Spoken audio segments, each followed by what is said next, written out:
et une vision du commerce international qui finalement est assez étrangère à la vision française et en tout cas n'a pas du tout été à l'origine de la révolution que nos ancêtres ont menée. Alors ceci permet de jeter un œil sur la façon dont les États-Unis voient le monde. Il suffit de prendre un billet de $1.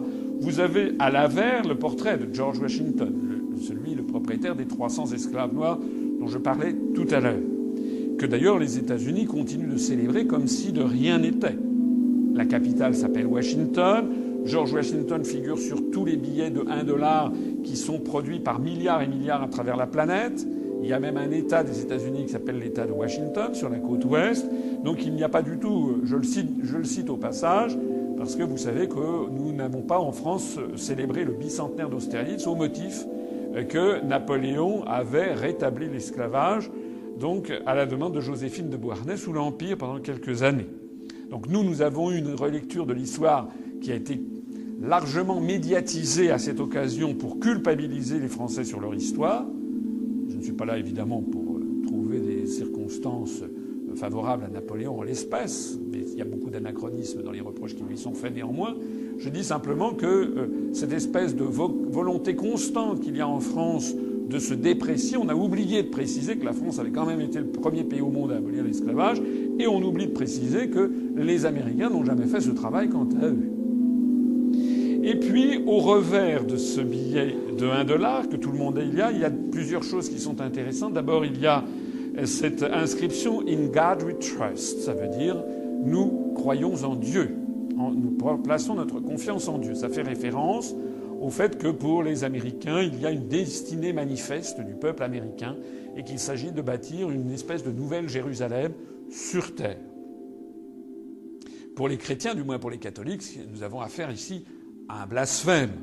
L'idée de mettre le nom de Dieu sur un billet de banque est quand même quelque chose qui dépasse l'entendement pour ceux du moins qui pensent à la parole dans les évangiles du Christ qui dit il faut rendre à César ce qui est à César et à Dieu ce qui est à Dieu, vous savez, au moment de la parabole sur le denier.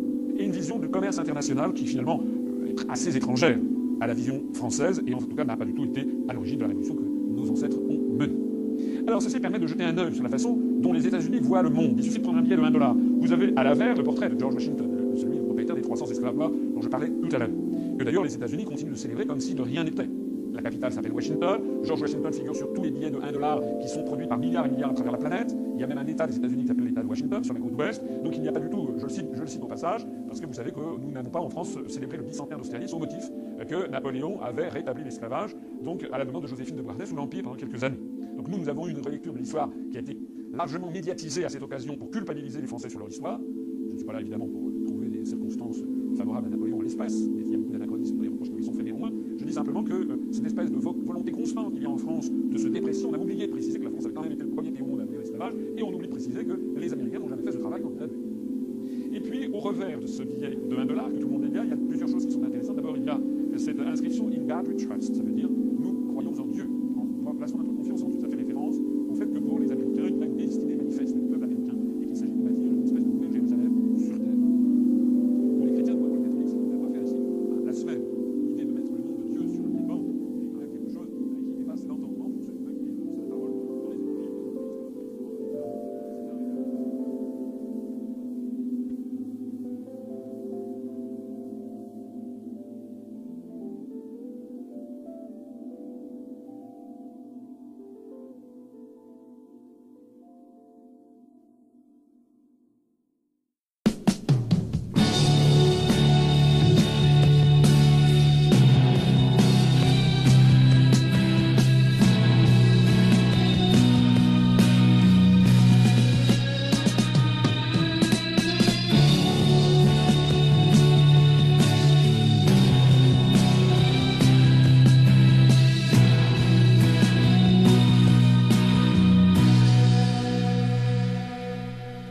Parce que l'histoire permet de comprendre non seulement le passé, mais aussi et quelles sont les évolutions à en attendre.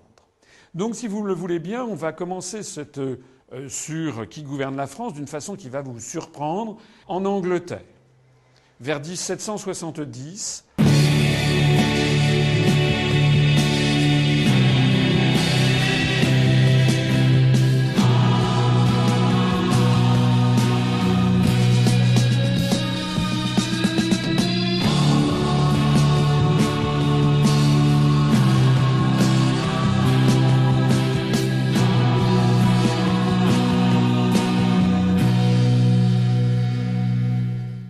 que l'on taxe davantage cette compagnie des Indes britanniques, comme il y a la compagnie française des Indes orientales, par exemple, ou bien la compagnie des Indes néerlandaises.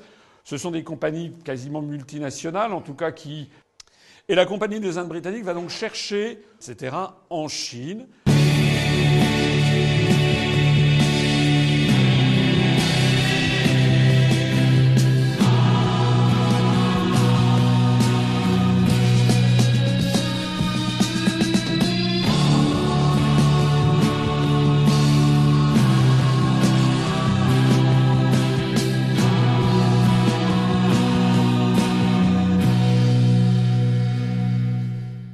Eh bien, elle va démarrer donc sur des choses totalement différentes de ce qu'a été le début de la Révolution française. De droits de douane.